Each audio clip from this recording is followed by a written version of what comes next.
Hello నమస్తే సలాం వాలేకుమ్ మీ అందరికీ Everest masala వారే వంటలు powered by natural refined sunflower oil మరియు బటర్ఫ్లై కిచెన్ ప్రోడక్ట్స్ అండ్ అప్లయన్సెస్కి స్వాగతం. మరి ఈరోజు మనం నార్త్ ఆఫ్ ఇండియాకి వెళ్దాం. అక్కడ అమృత్సరి మచ్చి అని చాలా ఫేమస్, చాలా ఇంట్రెస్టింగ్గా తింటారు. కానీ ఈరోజు ఫిష్ కాదు మనం చేసేది, మీకోసం వెజిటేరియన్ స్టైల్లో అమృత్సరి పన్నీర్ ఎలా చేసుకోవాలో చూద్దాం.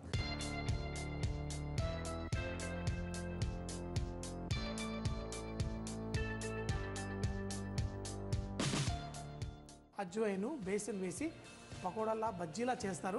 కాకపోతే మరీ బజ్జీలా ఇలా బ్యాటర్ లాగా చేసి ముంచకుండా ఒకటి చేసి లైట్గా కోటింగ్ ఇచ్చి ఫ్రై చేసుకుంటాం. ఇది ఫిష్తో చేస్తే చాలా బాగుంటుంది, కానీ పన్నీర్తో కూడా అంతే బాగుంటుంది. సో మరి ఇది చేయడం కోసం మనం ఈరోజు డీప్ ఫ్రై చేస్తాం. దానికోసం మరి మనం వాడేది న్యాచురల్ రిఫైన్డ్ సన్ఫ్లవర్ ఆయిల్. ఇందులో ప్రకృతిలో ఉన్న ఒమేగా 6 అట్లాగే వైటమిన్ ఏ, డి కూడా ఉంటాయి. మరి ఈ నూనె వాడడం వల్ల ఏంటి, టేస్ట్కి టేస్ట్, హెల్త్కి హెల్త్. సో మరి ఈ నూనె వాడేసి స్టార్ట్ చేద్దాం. మరి దీంట్లో కావాల్సిన పదార్థాలు చూద్దాం. అయితే దీనికి మనకి మసాలా ఏదైతే ఉందో బజ్జీలు అయితే ఇలా ముంచి వేస్తాం, కానీ దీనిపైన కోటింగ్ ఉంటుంది కాబట్టి ఇందులో అన్ని బరకగా చాప్ చేసేసుకొని వేసుకోవచ్చు. మరి నా దగ్గర ఇక్కడ సన్నగా తరిగిన పచ్చిమిరపకాయలు, అలాగే సన్నగా తరిగిన కొత్తిమీర, ఇందులో సన్నగా తరిగిన అల్లం, ఏవైనా సన్నగా తరిగి వేసేసుకుందాం. ఇందులో మరి సన్నగా తరిగిన వెల్లుల్లి కూడా. మరి అలాగే మనం బేసన్ వేసినప్పుడు మంచి సువాసన, కడుపుకి హాయిగా లైట్గా ఉండడం కోసం కొంచెం అంత వాము. ఈ వాము అజ్వైన్ మనకి ఏంటంటే మంచి నూనెలో ఫ్రై చేసినప్పుడు మంచి సువాసన ఇస్తుంది. అంతేకాకుండా కొంచెం స్టమక్ కూడా అప్సెట్ కాకుండా కాపాడుతుంది.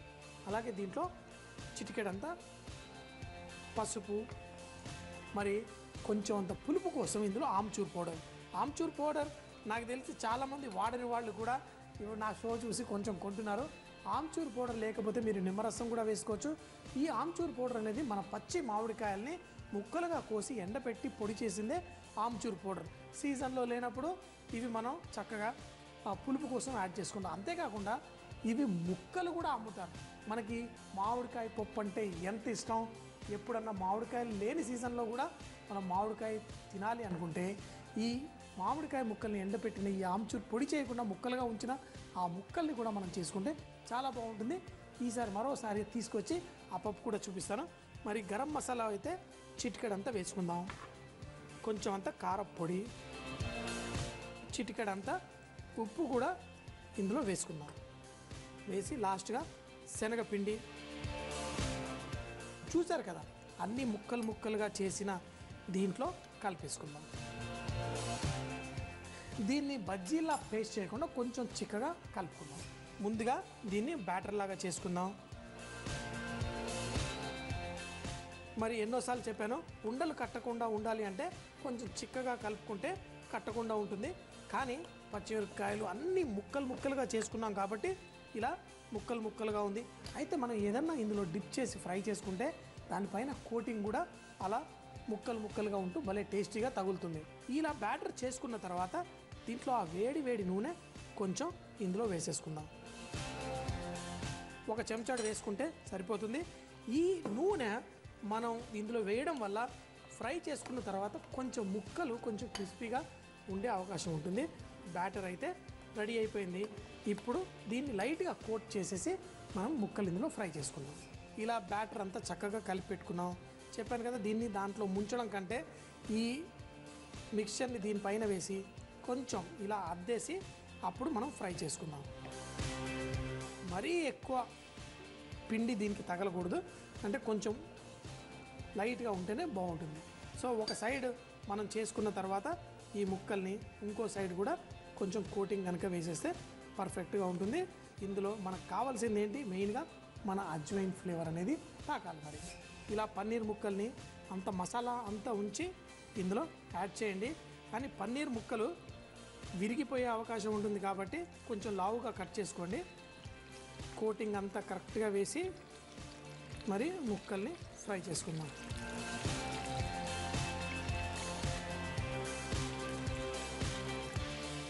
ఇలా చేసుకున్న ఈ పన్నీర్ ముక్కల్ని మనం ఒక ప్లేట్లో తీసుకుందాం. కానీ చూడండి ఈ ముక్కలకి మనం ఏదో పిండి కాకుండా దానికి మనం వెల్లుల్లి పచ్చిమిరపకాయలు ఇవన్నీ బ్యాటర్లో చేసినట్టు కాకుండా దానికి అంత మసాలా అంతా చక్కగా ఉంది. మరి దీంతో పాటు మనం చిటికెడంత చాట్ మసాలా కనుక వేసుకుంటే చాలా బ్రహ్మాండంగా ఉంటుంది. రెడీ. చూసారు కదా, ఈ పన్నీర్ అమృత్సరి అనేది చాలా సింపుల్. ఇదే మెథడ్లో మీరు ఫిష్ చేస్తే చాలా రుచిగా ఉంటుంది. కావాలంటే రొయ్యలు కూడా. కాకపోతే ఈ ముక్కలు మనం ఎలా మసాలా అంతా పెట్టామో పెట్టి చేసుకుంటేనే దీనికి మంచి టేస్ట్. సో మరి మిగతా ముక్కలు కూడా ఫ్రై చేసేసుకుందాం. ఎంతో ఈజీగా ఎంతో చక్కగా. ఇదే అయితే మనం హోటల్కి వెళ్తే బోల్డ్ డబ్బులు పే చేస్తాం. మరి ఇంట్లో ఎంత ఈజీగా చేసేసుకోవచ్చు. కానీ చెప్పాను కదా, దీనికి మన పచ్చిమిరపకాయలు వెల్లుల్లి అల్లం అన్ని ముక్కలు వీటికి పట్టుకొని ఉంటేనే దీంట్లో టేస్ట్. చాలా టేస్టీగా. ఈ పిండి మనం ఏదైతే బేసిన్ వేస్తామో పకోడీల్లో పిండి ఎక్కువగా ఉంటుంది. అందులో సోడా వేస్తాం. ఇందులో ఏం లేకున్నా కానీ పిండి చక్కగా బయట క్రిస్పీగా లైట్గా వచ్చింది. సో మరి మీరు కూడా తప్పకుండా ట్రై చేయండి. ముఖ్యంగా ఫిష్తో చేస్తే చాలా బాగుంటుంది. మరి ట్రై చేయండి, ఎంజాయ్ చేయండి. మీరు కూడా వానండి. నేనైతే కొంచెం వేడిగా ఉన్నా ఎంజాయ్ చేస్తాను. మరి పన్నీర్ అమృత్సరి తయారు చేయ విధానం. ముందుగా ఒక బౌల్లో పచ్చిమిర్చి ముక్కలు, కొత్తిమీర, అల్లం వెల్లుల్లి ముక్కలు, వాము, పసుపు, ఆమ్చూర్ పొడి, గరం మసాలా, కారం, ఉప్పు, శనగపిండి, తగినన్ని నీళ్లు పోసి వేడి నూనె వేసి దాంట్లో థిక్ బ్యాటర్లా కలిపి పన్నీర్ ముక్కలకు ఈ మిశ్రమాన్ని పట్టించి నూనెలో బంగారు రంగు వచ్చేంత వరకు ఫ్రై చేసి పైనుండి కొంచెం అంత చాట్ మసాలా జల్లుకొని వేడివేడిగా తింటే చాలా బాగుంటుంది. నా ఫేవరెట్ ఫ్రూట్. చిన్నప్పుడు ఎప్పుడు చూసినా ఇదే చెట్లో ఉండేవాడిని. జాంకాయలు అంటే మా ఇంటి దగ్గర బోల్డ్ జాంకాయ చెట్లు ఉండేవి. ఎప్పుడు చూసినా చెట్ల మీదే ఉండేవాడిని. అందరూ వాళ్ళ పిల్లల్ని పిలవడానికి బయటకు వస్తే పార్కుల్లో పిలిచేవాళ్ళు. నన్ను మాత్రం ఎత్కాలి అంటే చెట్ల మీద ఎత్తి దొరికేవాడిని. అయితే అందరూ అనేవాళ్ళు, అరే పడితే చెట్టు మీద నుంచి చట్నీ అయిపోతామని. కానీ నేను మాత్రం ఎప్పుడు పడలేదు, చట్నీ అవ్వలేదు. కానీ పెద్దగా అయిన తర్వాత ఈ జాంకాయలతోటే చట్నీ తయారు చేయడం నేర్చేసుకున్నాను. సో మరి జాంకాయ ముక్కల్ని చిన్న చిన్న ముక్కలుగా కోసేసి పెట్టుకున్నాము. మరి ఈ జాంకాయల్లో కొంచెం పులుపు యాడ్ చేయడం కోసం మనం చింతపండు అలాగే పచ్చిమిరపకాయలు ఇవన్నీ వేసుకొని కొంచెం వేయించుకొని తర్వాత చట్నీ చేసుకుందాం. కొంచెం నూనె తీసుకుందాం. మరి తాలింపుకు కూడా కొంచెం నూనె వేసుకోవాలి కదా, అందుకే కొంచెం అయితే సరిపోతుంది. కొంచెం నూనె వేడెక్కిన తర్వాత పచ్చిమిరపకాయ టక టక టక ఇలా విరక్కొట్టి ఇందులో వేసుకుందాం. మీకు ఎంత కారంగా కావాలంటే అంత ఎక్కువ పచ్చిమిరపకాయలు. దీంట్లో చింతపండు కూడా, అంటే గింజలు లేకుండా. ఎందుకంటే మళ్ళీ మిక్సీలో వేసేసి చేస్తూ ఉంటాం కదా. చాలామంది ఏంటంటే ఇవి చూసుకోకుండా వేసి దీన్ని కూడా మిక్సీలో వేసి దంచుతూ ఉంటారు. మిక్సీ పాడే అవకాశం ఉంటుంది. ఈ చింతపండు మనం ఎప్పుడన్నా కానీ మిక్సీలో వేసేటప్పుడు ఇలా సపరేట్గా చేసి వేసుకుంటేనే మనకు మంచిది. ఈ చింతపండు ఈ పచ్చిమిరపకాయలు కొంచెం నూనెలో వేగిన తర్వాత, పచ్చిమిరపకాయలు కూడా స్పెషల్గా చట్నీలో చేసేటప్పుడు కొంచెం నూనెలో వేగితేనే దాంట్లో నుంచి మంచి టేస్ట్ బయటకు వస్తుంది. ఇందులో మనం జాంకాయ ముక్కలు చిన్న చిన్నగా కట్ చేసేసుకున్నాం. చట్నీలో వేసుకునేటప్పుడు జాంకాయ కొన్ని ఉంటాయి, వాటి గింజలు చాలా గట్టిగా ఉంటాయి. అలాంటివి కాకుండా కొంచెం సాఫ్ట్గా ఉన్న జాంకాయలు మనం చట్నీ చేసుకుంటే బాగుంటుంది. మరీ గట్టిగా ఉన్నాయనుకోండి తినేటప్పుడు కొంచెం ఎక్కువగా తగులుతుంది. ఇది నా ఎక్స్పీరియన్స్తో చెప్తున్నాను. కాబట్టి ఎక్కువ మరీ గింజలు లేని జాంకాయల్ని తీసుకొని చేసుకోండి. కొంచెం ఈ జాంకాయలు కూడా వేగిన తర్వాత దీంట్లో మనం పుదీనాకు అలాగే కొత్తిమీర చాప్ చేయక్కర్లేదు, ఎందుకంటే మిక్సీలో వేసి చకచక అంటే ఇదే చాప్ అయిపోతుంది. కాబట్టి ఇది కూడా వేసి మనం కుక్ చేసుకుందాం. దీంట్లో కొంచెం ఉప్పు అలాగే కొంచెం పంచదార కూడా వేసుకుంటే బాగానే ఉంటుంది. కొంచెం పంచదార కూడా వేసి ఇవి మంచిగా కుక్ చేసుకుందాం. ఈ జాంకాయ ముక్కలు కూడా వేసి కొంచెం సేపు ఫ్రై చేసు. అయితే జాంకాయ ముఖ్యంగా చాలామంది అంటుంటారు కదా, అన్నం ఎక్కువగా తింటే తర్వాత ఇంత చిన్న జాంకాయ తినండి చాలా మంచిది, ఎందుకంటే తిన్నదంతా అరగదీసేస్తుందని. ఈ జాంకాయలో మంచి ఫైబర్ ఉంటుంది. మనకి కడుపు కూడా హాయిగా ఉంచుకునేది ఉంటుంది. ఎప్పుడన్నా మనకి కొంతమందికి కడుపు అప్సెట్ అట్లా ఇట్లా అయ్యేవాళ్ళు ఉంటే కనుక ఒక చిన్న జాంకాయ తిని చూడండి. అది కనుక మీకు పనిచేస్తే అప్పుడప్పుడు ఇంట్లో జాంకాయలు పెట్టుకొని చిన్న ముక్క తినండి. ఎప్పుడు మన కడుపు హాయిగా ఉంటుంది. ఈ మాత్రం జాంకాయ కుక్ అవుతే చాలు. సో ఈ వేడిలోనే మనం స్టవ్ కట్టేసి కొంచెం చల్లారిన తర్వాత మిక్సీలో వేసి కొంచెం బరకగా పేస్ట్ చేసుకొని తర్వాత దీనికి తాలింపు వేసి ట్రై చేద్దాం. మరి మంచి తాలింపు కూడా వేసుకుందాం. నూనె బాగా వేడెక్కిన తర్వాత ఆవాలు మంచిగా చిట్టపట్లాడితే కొంచెం ఎండుమిరపకాయలు కలగల మంచి ఎంత ఫ్లేవర్ వస్తుందో ఎండుమిరపకాయలు కరెక్ట్గా వేసుకుంటే. అలాగే ఇందులో కొంచెం శనగపప్పు, దీంట్లో మినప్పప్పు. అయితే మన ఎవరెస్ట్ వారి ఇంగువ కూడా నాకు చాలా ఇష్టం, చట్నీలలో ముఖ్యంగా భలేగా ఉంటుంది. కొంచెం ఇంగువ కూడా వేసుకొని, జీలకర్ర, ఇందులో కొంచెం కరివేపాకు ఎక్కువ వేసుకుందాం.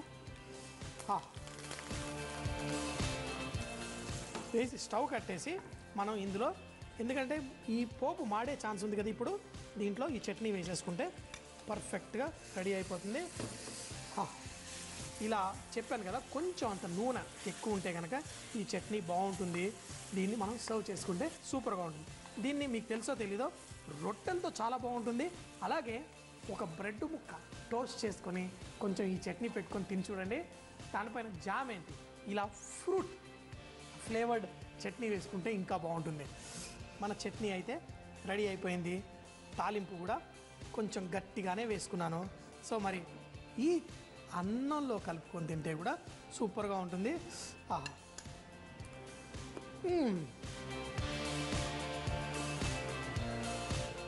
తీతీగా పుల్ల పుల్లగా భలేగా ఉంది.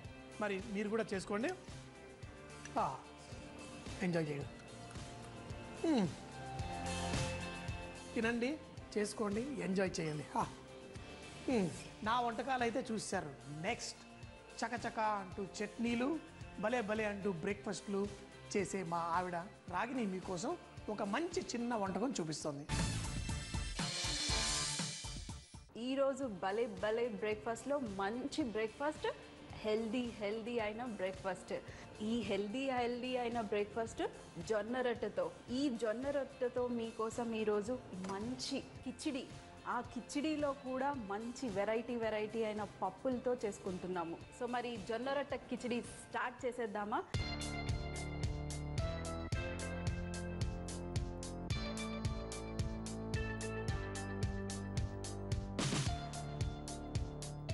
ఎప్పుడైనా మిగిలిపోయిన జొన్న రొట్టెలు ఉంటాయనుకోండి, ఎక్కువగా జొన్న రొట్టెలు తినే వాళ్ళ దగ్గర అయితే ఇలా మిగిలిపోతూ ఉంటాయి కదా. సో అలా మిగిలినప్పుడు ఈ జొన్న రొట్టెలని పక్కన పెట్టుకోండి, వేస్ట్ చేయకుండా పక్కన పెట్టుకొని ఇలాంటివి ట్రై చేయండి. మేబీ మీకు ఇష్టం ఉండొచ్చు, అలా ఎండిపోయినాయి కూడా లేదంటే గట్టిగా ఉన్నాయి కూడా మీరు తింటారేమో, కానీ అలా తినే బదులు ఇలా కిచిడీలో కూడా చేసి తింటే చాలా బాగుంటుంది. సో మరి ఇక్కడ స్టవ్ ఆన్ చేసేసాను. అలాగే ఈ కిచిడి చేయడం కోసం ప్యూర్ నెయ్యి, కిచిడి కదండి కొంచెం ఎక్కువగా వేసుకుంటే బాగుంటుంది. ఇది కూడా అండి కర్ణాటకలో చాలా ఫేమస్. ఈ జొన్న రొట్టె కిచిడి కూడా మా పెద్దమ్మ రెసిపీనేనండి. చాలా బాగా చేస్తారు. చిన్నగున్నప్పుడు మేము కర్ణాటక వెళ్ళినప్పుడు టకా అని 3 నిమిషాల్లో 4 రొట్టెలు చేసేసి అందరికీ సర్వ్ చేసేది.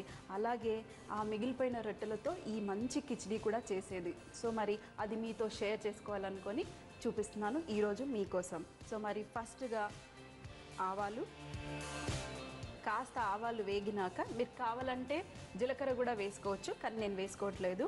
కొంచెం వెల్లుల్లిపాయలు, అలాగే కట్ చేసి పెట్టుకున్న పచ్చిమిరపకాయ ముక్కలు, కొంచెం లావుగా తరుక్కున్న ఉల్లిపాయ ముక్కలు. కిచిడీలో ఇవన్నీ మంచిగా మెత్తగా ఉడికిపోతాయి కాబట్టి చాలా మంచి టేస్ట్ వస్తుంది. అలాగే కరివేపాకు, కొంచెం సాల్ట్,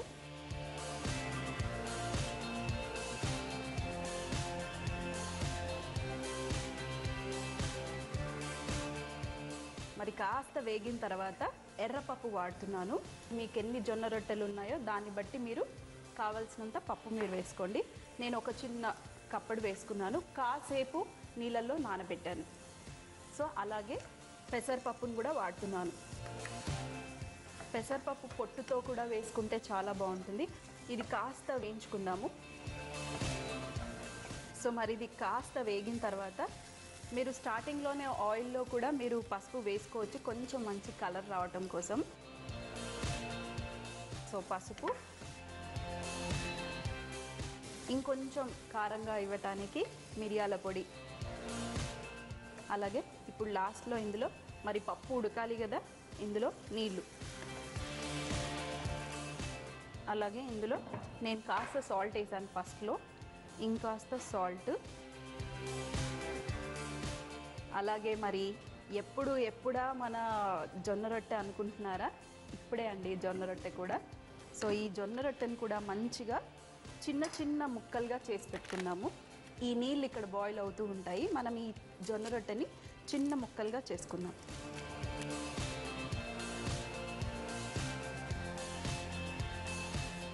చూడండి ఇక్కడ మంచిగా ఇలా ముక్కలు ముక్కలుగా చేసేసుకున్నాను. ఇది ఇక్కడ నీళ్ళు, ఈ పప్పు కూడా మంచిగా ఉడుకుతుంది. ఇప్పుడు దీంట్లో ముక్కలు ముక్కలుగా చేసి పెట్టుకున్న జొన్న రొట్టెను కూడా ఇందులో వేసేద్దాం. వేసేసి పప్పుతో మంచిగా దీన్ని కూడా ఉడికిస్తే మన మంచి హెల్దీ అయిన జొన్న రొట్టె కిచిడి రెడీ అయిపోతుంది. ఇది ఉడకటానికి ఒక 5 నిమిషాలు పడుతుంది. చిన్న ఫ్లేమ్లో మూత పెట్టేసుకొని ఒక 5 నిమిషాల పాటు ఉడికిచ్చేసుకుందాం. సో మరి మూత పెట్టేసి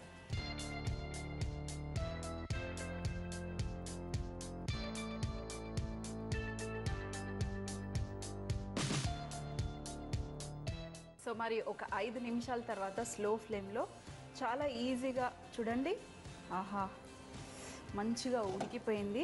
చక్కగా మెత్తగా ఉండాలి కదా కిచిడి అంటే. సో చూడండి ఇక్కడ పర్ఫెక్ట్ కిచిడి అయిపోయింది. ఎక్కడైనా మీకు జొన్న రొట్టె ఉన్నట్టే కనిపించట్లేదు చూడండి, అంత మంచిగా మెత్తగా ఉడికిపోయింది ఆ జొన్న రొట్టె. మనం బియ్యం వేసుకునే బదులు ఇలా చిరుధాన్యాలతో చేసిన జొన్న రొట్టె వేసుకున్నాము ఈరోజు. లాస్ట్లో కొంచెం ధనియాల పొడి, అలాగే కొత్తిమీర మంచిగా మిక్స్ చేసేసుకుందాం. మంచి వాసన వస్తుంది, ఎందుకంటే నెయ్యితో చేస్తున్నాం కదా ఈ కిచిడి. ఆహా! సో మరి ఇది చూసారు కదా, రెడీ అయిపోయింది. స్టవ్ ఆఫ్ చేసేసుకొని మరి టేస్ట్ చేసేయడమే. ఇది కొంచెం చప్పగా చేసుకొని అలాగే పల్చగా చేసుకొని పిల్లలకి కూడా పెడితే హ్యాపీగా తినేస్తారు. అదేనండి పిల్లలు అంటే మరి పెద్ద పిల్లలకి కాదండి, 1 సంవత్సరం 2 సంవత్సరాలు ఉన్న పిల్లలకి హ్యాపీగా అన్నం పెడతాం కదా, ఇలా కొంచెం జొన్న రొట్టెని మంచిగా ఇలా కిచిడీలాగా చేసి పెడితే చాలా బాగుంటుంది. అలాగే దీని మీద ఇంకాస్త నెయ్యి వేసుకున్నా కూడా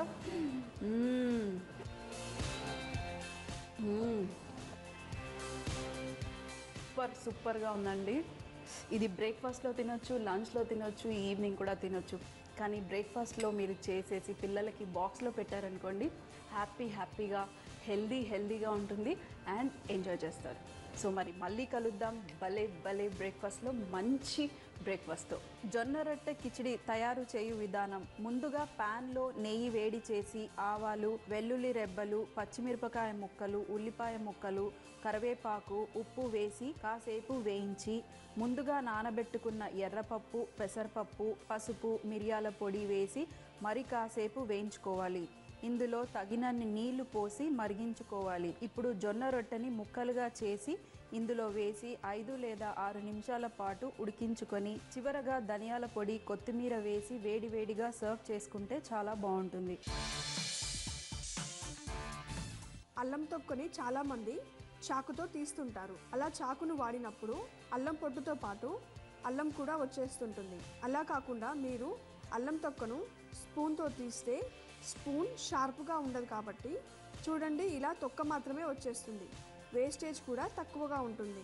మీరు ఈ అల్లం తొక్కను కడిగి నీడలో ఆరబెట్టి టీ పౌడర్లో కలిపి టీ పెట్టుకుంటే అల్లం ఫ్లేవర్తో టీ చాలా బాగుంటుంది. ప్రతి ఇంట్లో అద్భుతమైన, అమోఘమైన, రుచికరమైన వంటలు ఉండే ఉంటాయి. మరి ఆ రెసిపీలు మాతో పాటు తప్పకుండా షేర్ చేసుకోండి. ఎందుకంటే మీరు XXX డిటర్జెంట్ సోప్ తరఫున ఒక మంచి బహుమతి గెలుచుకోగలరు. మరి మా చిరునామా MIG 1540 BHEL హైదరాబాద్ 502032. ఈరోజు XXX డిటర్జెంట్ సోప్ తరఫున బహుమతి గెలుచుకున్న విజేత ఈరోజు వంటలు చూశారు కదా, మరి రేపు మరిన్ని కొత్త వంటకాలతో మీ ముందు ఉంటాడు మీ వాషఫ్. అప్పటిదాకా సీ యూ, బాయ్ బాయ్, ఖుదాఫెజ్.